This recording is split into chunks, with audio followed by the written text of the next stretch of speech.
بسم اللہ الرحمن الرحیم۔ حروف مقطعات حصہ چہارم۔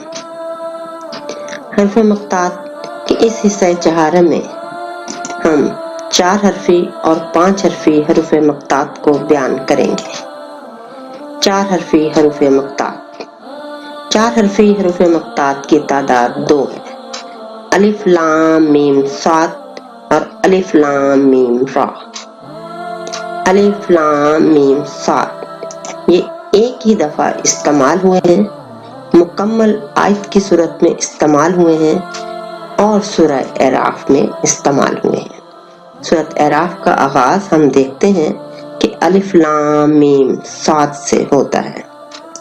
سیاق و سباق کے حوالے سے ہم دیکھیں تو سورۃ اعراف میں جب اللہ تعالیٰ نے حروف مقطعات بیان فرمائے تو بتایا کتاب انزل علیک کہ یہ کتاب ہے جو آپ کی طرف نازل کی گئی، فلا یکن فی صدرک حرج، اس کی وجہ سے آپ کو تنگ دل نہیں ہونا چاہیے، منہ للنذر بہ، اس میں تو یہ ہے کہ آپ دوسرے لوگوں کو ڈر سناؤ، وذکر للمؤمنین، اور مومنین کے لیے اس میں نصیحت ہے۔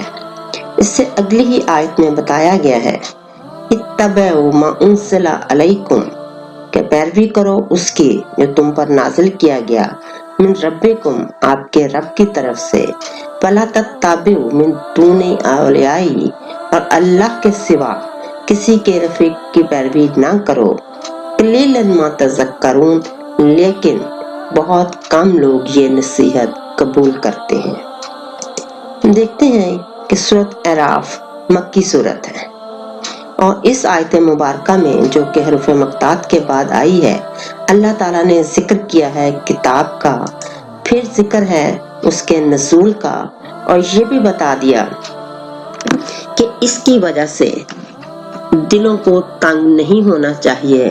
بلا شبہ جب اسلام کا ظہور ہو رہا تھا، ہم دیکھتے ہیں کہ سورۃ اعراف 39 نمبر کی سورت ہے، ابھی بہت زمانہ نہیں گزرا تھا تو بہت سے مشکلات کا سامنا کرنا پڑ رہا تھا آپ صلی اللہ علیہ وآلہ وسلم کو بھی اور ان کے رفقا کو بھی۔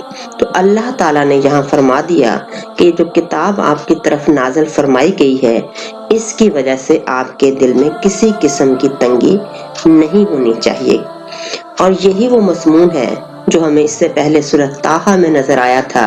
حروف مقطعات بھی ہیں طٰہٰ، ما انزلنا علیک القرآن لتشقیٰ، کہ ہم نے قرآن اس لیے نازل نہیں کیا کہ آپ مشقت میں پڑ جائیں۔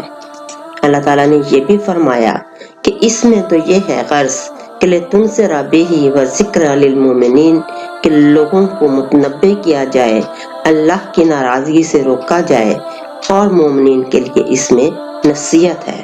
اور جب ہم نے سورۃ طٰہٰ کا حوالہ دیکھا تو اس میں بھی اس سے اگلی ہی آیت میں اللہ تعالیٰ نے فرمایا تھا الا تذکرۃ لمن یخشیٰ، کہ اس قرآن میں نصیحت ہے اس فرد کے لیے، ان لوگوں کے لیے جو کہ اپنے رب سے خوف کھاتے ہیں، خشی، جو ڈرتے ہیں کس سے؟ اللہ سے، اللہ کی ناراضگی کا خوف رکھتے ہیں۔ الف لام میم صاد کے بعد الف لام میم را۔ الف لام میم را ایک ہی مرتبہ یہ حروف استعمال ہوئے ہیں اور جز کی صورت میں جو ہے وہ استعمال ہوئے ہیں۔ سورۃ رات میں کا آغاز الف لام میم را سے ہوتا ہے۔ سیاق و سباق کے حوالے سے دیکھیں تو اللہ تعالیٰ ارشاد فرماتے ہیں تلک آیات الکتابی، یہ آیات ہیں، نشانیاں ہیں ایک مخصوص کتاب کی، والذی انزل علیک، جو کہ نازل کی گئی آپ پر، من ربک طرف سے، الحق، تو یہ سچ ہے، ولکن اکثر الناس لا یؤمنون، لیکن اکثر لوگ اس پر ایمان نہیں لاتے۔ اب یہاں ہم دیکھتے ہیں کہ حروف مقطعات جب الف لام میم را استعمال ہوئے سورۃ رات میں، تو سورۃ رات مدنی سورت ہے۔ میں نے پہلے بھی بتایا تھا کہ یہ ہمیں 29 صورتوں میں جو نظر آتے ہیں حروف مقطعات، ان میں سے 26 صورتیں مکی ہیں اور صرف 3 صورتیں مدنی ہیں۔ اس سے پہلے سورۃ بقرہ اور سورۃ آل عمران میں الف لام میم استعمال ہوئے ہیں۔ اب الف لام میم را یہ ہم کہہ سکتے ہیں کہ حروف مقطعات میں نازل ہونے والے آخری حروف مقطعات الف لام میم را ہی ہے۔ ان کو بیان کرنے کے بعد اللہ تعالیٰ ارشاد فرماتے ہیں تلک آیات الکتاب، کہ یہ آیات ہیں، نشانیاں ہیں آپ کے رب کی طرف سے، اور یہ قرآن آپ کی طرف جو ہے وہ نازل جو ہوا بالکل سچ ہے۔ لیکن ایک جو لوگوں کا رویہ ہے وہ بتایا گیا ہے کہ اکثر لوگ ایمان نہیں لاتے۔ اس میں ہم دیکھتے ہیں کہ کتاب کا ذکر ہے، اس کے ساتھ ہی نزول کا ذکر ہے، تو یہ بھی بتایا کہ یہ کتاب حق ہے، کس کی طرف سے ہے؟ رب کا، آپ کے رب کی طرف سے، یعنی حق کا تعلق بھی بتا دیا گیا اور اللہ تعالیٰ کی ربوبیت کا اظہار بھی اس میں فرما دیا گیا، اور جو میں نے کہا کہ ایک رویہ بتا دیا گیا کہ اکثر لوگ ایمان نہیں لاتے۔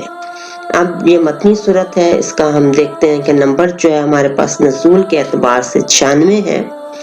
تو اب یہ قرآن پاک اپنے نزول کے آخری مراحل میں ہے، تو حروف مقطعات کے حوالے سے جو میں نے بتایا تھا کہ سب سے زیادہ حوالہ ہمیں یہ ملتا ہے کہ ان کے بعد اللہ تعالیٰ نے قرآن پاک کا ذکر کیا ہے۔ یہاں اللہ تعالیٰ نے یہ پھر فرما دیا کہ اکثر لوگ ایمان نہیں لاتے۔ اس سے پہلے بھی ہم نے دیکھا تھا کہ حروف مقطعات میں اللہ تعالیٰ نے لوگوں کے مختلف رویوں کا اظہار کیا تھا، اور یہاں بھی بتا دیا کہ اس پر اکثر لوگ ایمان نہیں لاتے۔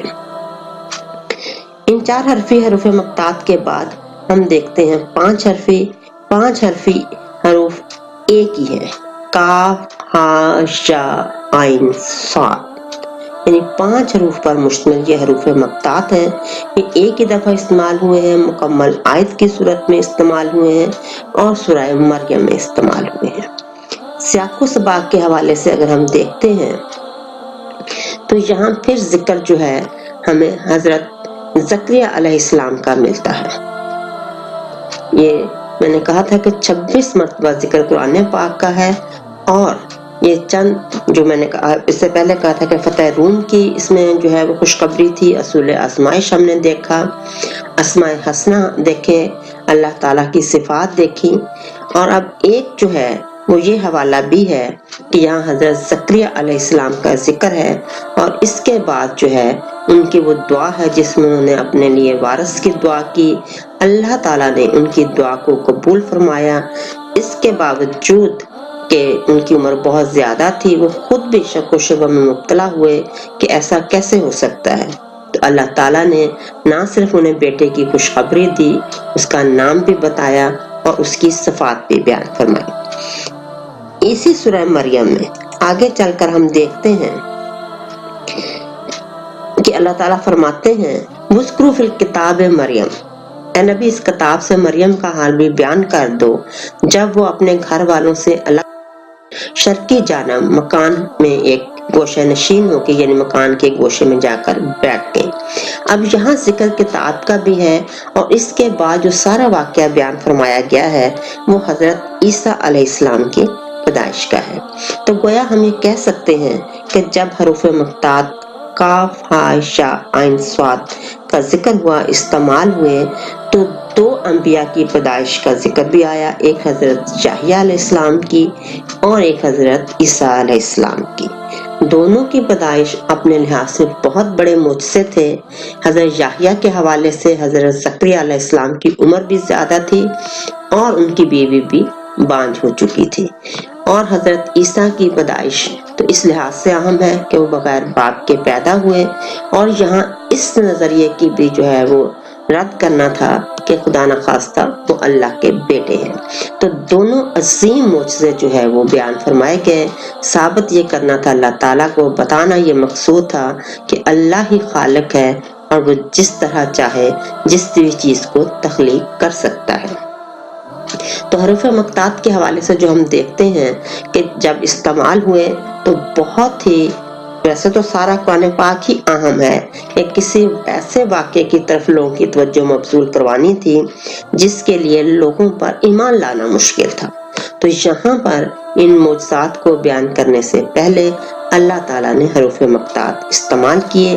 اس طرح ہے ہم دیکھتے ہیں سورہ مریم بھی مکی صورت ہے، اور جو 14 حروف مقطعات ہیں ہم نے ان کا ذکر کیا، اور یہاں ان کا یہ سلسلہ کہ وہ کس کس سیاق و سباق کے حوالے سے ہمارے پاس آئے وہ اختتام پذیر ہوتا ہے۔ ہم دیکھتے ہیں کہ ان 14 حروف مقطعات میں اللہ نے کتاب کی قسم کھائی ہے، ذکر کیا ہے صاحب کتاب آپ صلی اللہ علیہ وآلہ وسلم کا، صفات قرآن بیان ہوئی ہیں، ذکر ہے اسماء حسنہ کا، صفات الہی کا، نزول قرآن کا، اور وعید ہے ان لوگوں کے لیے جو اس سے منہ موڑتے ہیں۔ اس کے علاوہ اس میں فتح روم کی پیشگوئی کی گئی ہے، اصول آزمائش بیان کیا گیا ہے، حضرت زکریا کی دعا ہے، اور حضرت یحییٰ اور حضرت عیسیٰ علیہ السلام کے پیدائش کے واقعات کو بیان فرمایا گیا ہے۔ خلاصہ کلام ہمارے پاس یہی بنتا ہے کہ جہاں حروف مقطعات استعمال ہوئے اس میں بھی اور پورے قرآن کے لیے بھی کہ متوجہ ہو کے ہم قرآن پاک کو پڑھیں، لوگوں کو اس کا مقصد متوجہ کرنا تھا جو اس وقت کے اہل عرب کا دستور تھا، اور ہمارے لیے درس ہے کہ قبول کر لیا جائے جو کچھ اللہ تعالیٰ نے فرمایا اس میں کسی قسم کی بحث نہ کی جائے۔ جب ہم کسی چیز پر توجہ کرتے ہیں، اسے قبول کرتے ہیں، تو پھر نتیجہ یہی ہے کہ ہم اس مقدس کتاب کو مانیں، اس کو پڑھیں، سمجھیں، غور و فکر کریں اور اس پر عمل کریں۔ علامہ اقبال نے فرمایا تھا کہ وہ زمانے میں معزز تھے مسلمان ہو کر، اور تم خوار ہوئے تارک قرآن ہو کر۔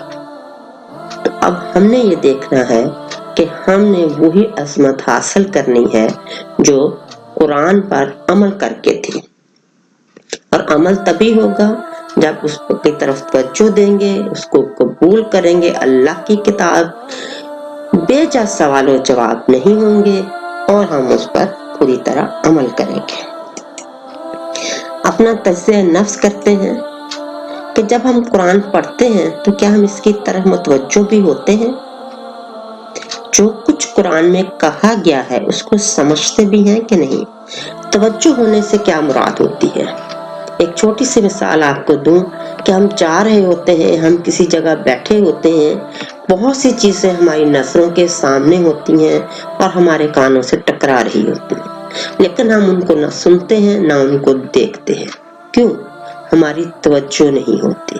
تو جب ہم قرآن پاک کو پڑھتے ہیں تو دیکھنا یہ ہے کہ اس کی تلاوت کرتے وقت ہم اس کی طرف متوجہ ہوتے ہیں یا اسی طرح اپنی زبان سے ادا کرتے ہیں جس طرح بہت سی آوازیں ہماری سماعتوں سے ٹکراتی ہیں، نظارے ہماری آنکھوں کے سامنے ہوتے ہیں، لیکن ہم دیکھتے بھی نہیں اور انہیں سنتے بھی نہیں کیونکہ ہم متوجہ نہیں ہوتے۔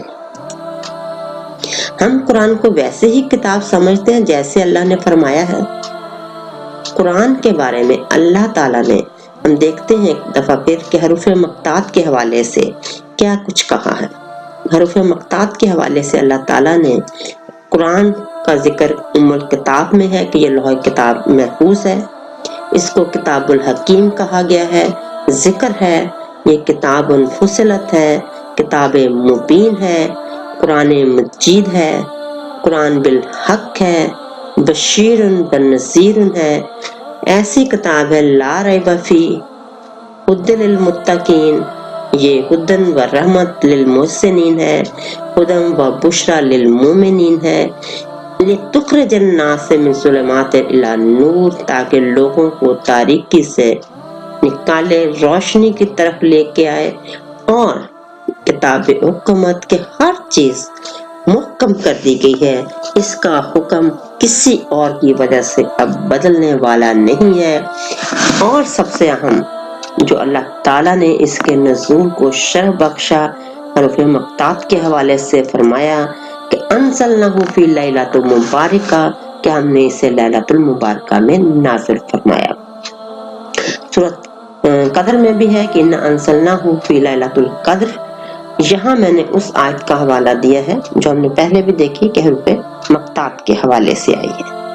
اب کیا ہم قرآن کو ویسے ہی کتاب سمجھتے ہیں جیسے اللہ نے فرمایا ہے؟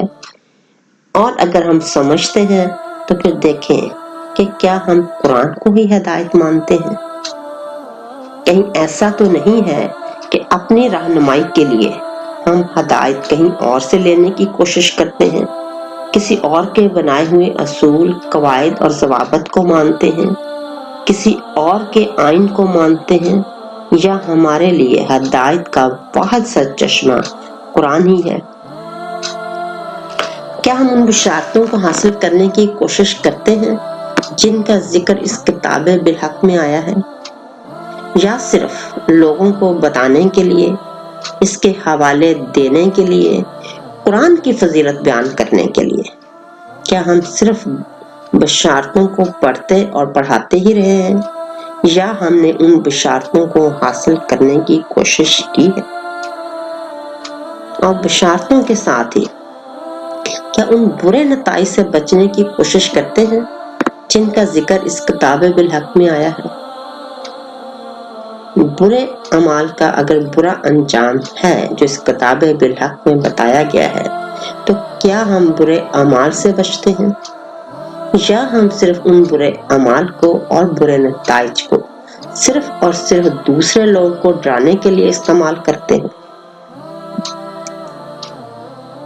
اسی کتاب مبین کو سب کتابوں سے مقدم جانتے ہیں؟ یہاں دوسری کتابوں سے میری مراد دنیاوی کتابیں ہیں۔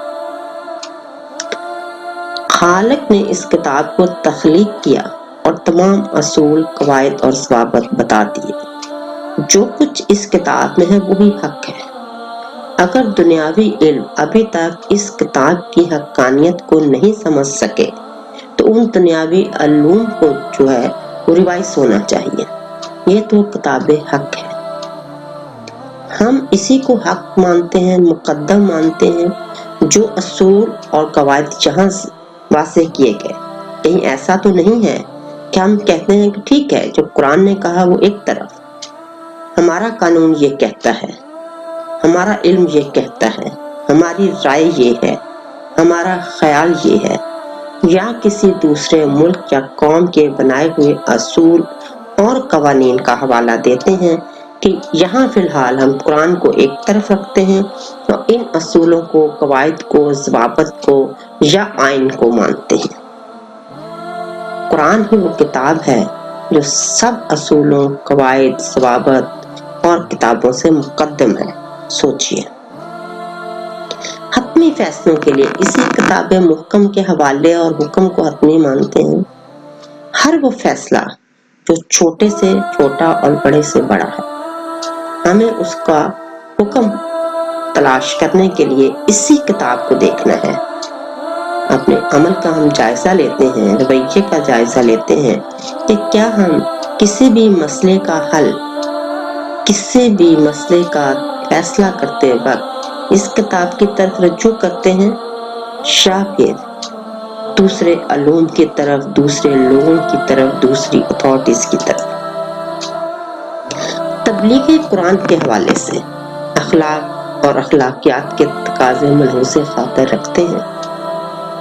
یہ سچ ہے کہ بہت سے لوگ قرآن کی تبلیغ کے حوالے سے گراں قدر خدمات سر انجام دے رہے ہیں، مگر کیا وہ بحیثیت قرآن کے طالب علم، بحیثیت قرآن کے مبلغ، بحیثیت قرآن کے استاد، بحیثیت استاد قرآن کے دائی، بحیثیت قرآن کے قاری، وہ جب خود پڑھتے ہیں یا دوسروں کو اس کے احکامات بتاتے ہیں تو کیا اخلاق اور اخلاقیات کے تقاضے جو قرآن ہی نے سکھائے ہیں، جو آپ صلی اللہ علیہ وآلہ وسلم نے سکھائے ہیں، ان کو ملحوظ خاطر رکھتے ہیں؟ ہمارے لیے ہدایت بھی ہے، اور خود اللہ نے بھی فرمایا ہے حروف مقطوعات کے حوالے سے کہ وَإِنَّكَ لَعَلَىٰ خُلُقٍ عَظِيمٍ، سورہ نون، جب اللہ تعالیٰ نے فرمایا کہ قلم کی قسم کھائی، وما یسطرون، تو لکھا جا رہا ہے، اجر عظیم کا وعدہ کر کے آپ کے متعلق فرما دیا گیا کہ آپ اخلاق کے بلند مرتبے پر فائز ہیں۔ تو قرآن کی تبلیغ کے حوالے سے کیا ہم ان اخلاقی اصول و قواعد و ضوابط کی پابندی کرتے ہیں یا اپنے آپ کو اس کے مطابق ڈھالنے کی کوشش کرتے ہیں؟ اپنا تجزیہ نفس کریں، قرآن پڑھیں، سمجھیں، اپنی زندگیاں قرآن کے مطابق ڈھالنے کی کوشش کریں۔ اللہ ہمارا حامی و ناصر ہو۔ الحمدللہ رب العالمین، وما علینا الا البلاغ المبین۔